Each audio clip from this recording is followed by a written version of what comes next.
Well, welcome back to another episode of the YouSchool podcast. I'm Scott Schimmel. I'm here as your host, and we are walking through each of the critical foundations questions, one by one, taking a look at each one of these questions. And my goal is to convince you that this question is absolutely essential for anyone, that they must answer this question in order to have all the ingredients, the right ingredients, to build a life that's not just happy, not just personally fulfilling, not just successful life, but a life that's truly meaningful. And I think you've probably heard of this phrase before, the idea of being a helicopter parent. So the term first came up about 15 years ago. And the idea was that there had been a shift in parenting styles where perhaps a generation before, kids were, latchkey kids, meaning their parents were off working, building their careers, and more or less the kids were left to their own devices, left alone to figure out life for themselves. And so their reaction to that, when those kids grew up and became parents, they responded and reacted to what they felt like they lacked and the ways that they were neglected and maybe overreacted, overcorrected, and became, the term was helicopter parents. The idea is that parents were hovering over the daily affairs of their kids' lives in a way that was uniquely different than before. Now we fast forward to another generation who are now parents, and these are kids who are elementary, middle school, high school age. And the new phrase, the critique, isn't helicopter parents anymore. The phrase that's emerged is lawnmower parents. And the idea is that their reaction has gone even further to be even not just involved and around and aware of a kid's life, but to be out in front like a lawnmower, tearing down any resistance or roadblock or obstacle in the kid's way. And the way this practically comes out, the illustrations that you might have heard, or what people would say, is that there are now parents who are going before their kids to talk to their teachers, trying to resolve problems, maybe interpersonal problems that their kid is having in class, maybe talking to a coach. How come my kid isn't getting more playing time?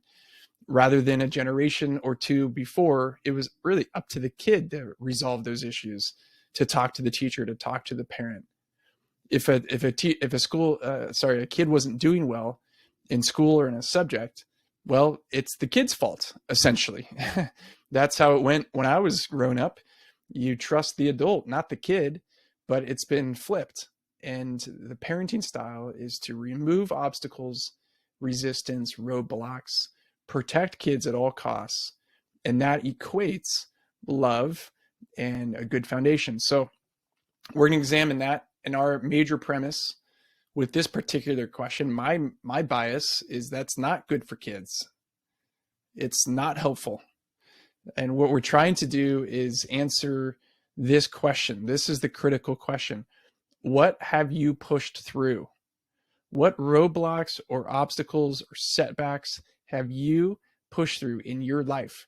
We're now seeing, especially in college and early entry-level employees in their career, kids who have never really experienced failure or setbacks or resistance, kids who had 4.5 GPAs, who played on 2 or 3 varsity sports, also were involved in ASB and theater program, and they get to college, they get to their job, they get to life, and all of a sudden they're not the favorite, they're not special, things are hard, and it gets really overwhelming. And you see kids more than ever quit school, go home, quit their jobs because it's hard. So can you imagine a life well lived where someone hasn't pushed through resistance and roadblocks and barriers?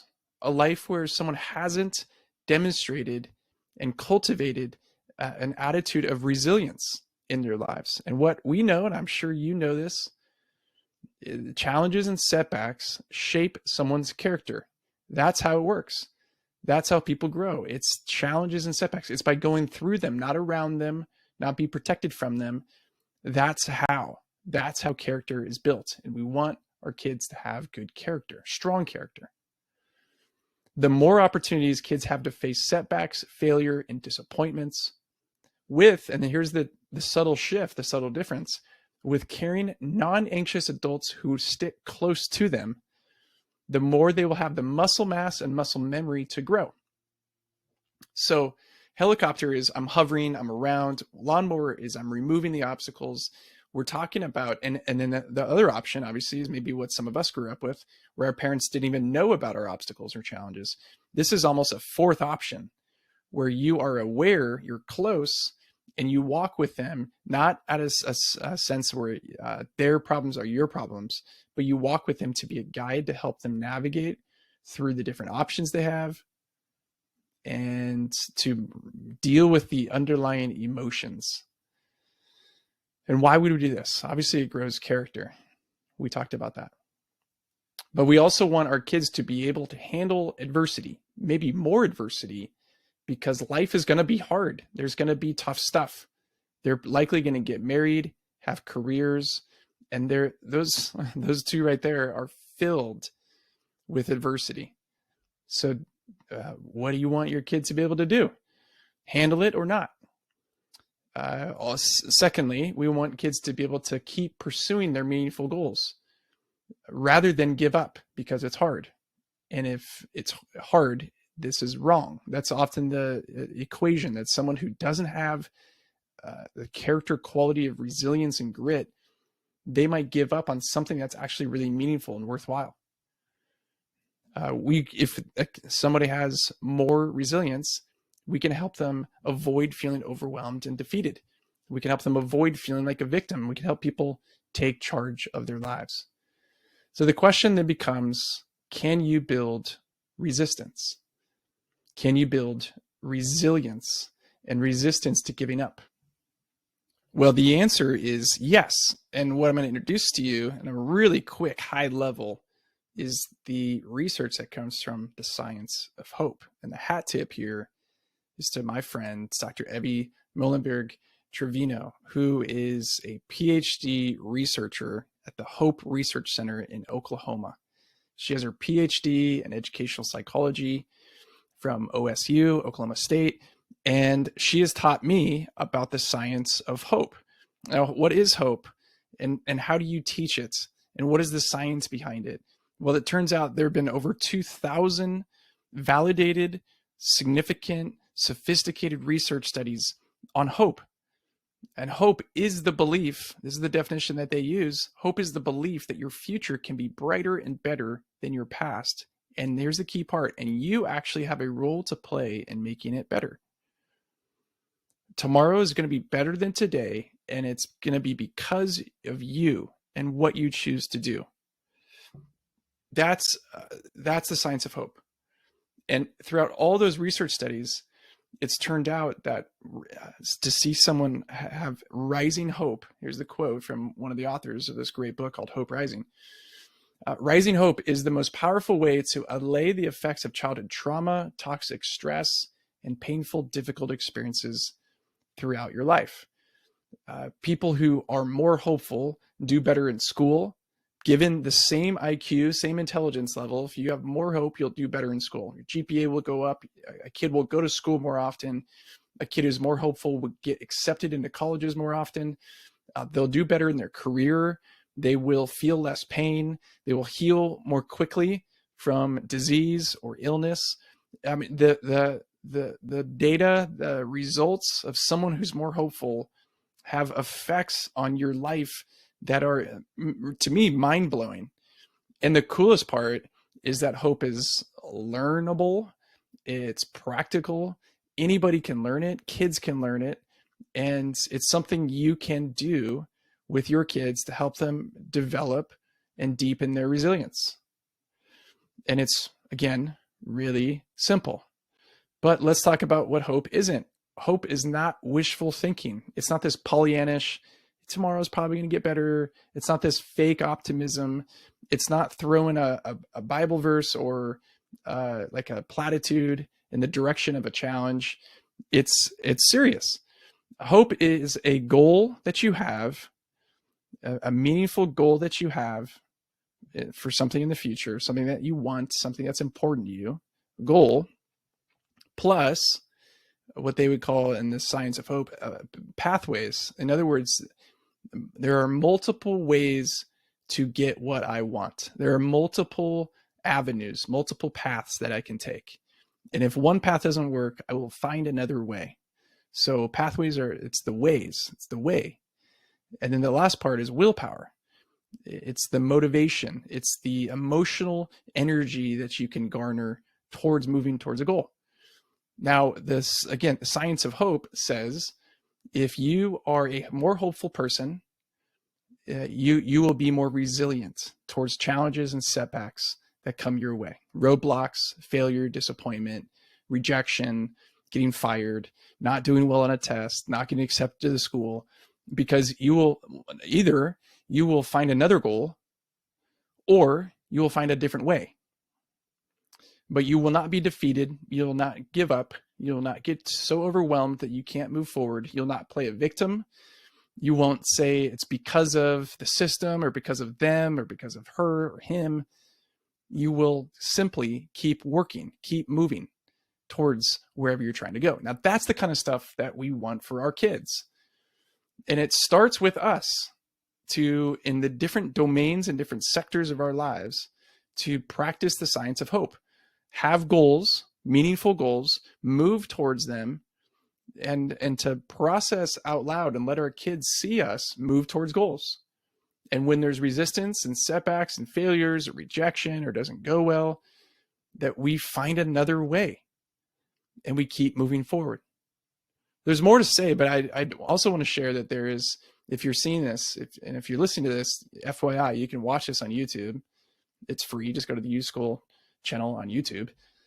What you're going to see here is the hope scale to test to see how much hope you have, to what degree you are a hopeful person. Now take a screenshot of this or go to hopescore.com and you can type in your answers to this very simple question.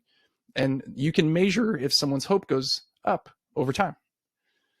So there are different scenarios, different hypotheticals that you can ponder in these as eight question hope assessment to see how much hope you have or not. And you can score yourself. It's really simple to score. If you go to hopescore.com, they'll do it for you if you don't want to add up some math. But it's a wonderful way to do a little self-reflection on how hopeful of a person you are. So wrapping up, challenges and setbacks can shape character if we let them. We can learn to reflect and retell the stories of our past, of how we've pushed through things, pushed through obstacles and setbacks and roadblocks, all that stuff. And if we tell those stories, we'll actually find and discover that we are people of character. We have pushed through. We have found multiple routes and ways to get something that matters to us. We have continued to garner and harness our internal energies, our motivation to keep moving forward when things are difficult. And reflecting on those stories, remembering those things, recalling those, asking our kids to recall those and remember them, telling stories about our kids, about how we've seen them do that in the past, will deepen their resolve and deepen their resilience. They'll become grittier people the more we practice retelling and remembering and recalling those stories. So it's key, it's fundamental, it's critical to building a meaningful life that you would have demonstrations of resilience. You've been resilient in your past, that you have pushed through things, which means the next obstacle, the next thing that you face, you are the kind of person who will move forward, will find a way, because your life matters and your life is up to you. That's what we're talking about here. Next week, we'll have an interview of someone who's pushed through resilience, and we're going to practice how you even help someone unpack that and to find more resilience inside them and watch them become more hopeful. So stay tuned next week. And as always, thanks for joining the YouSchool podcast.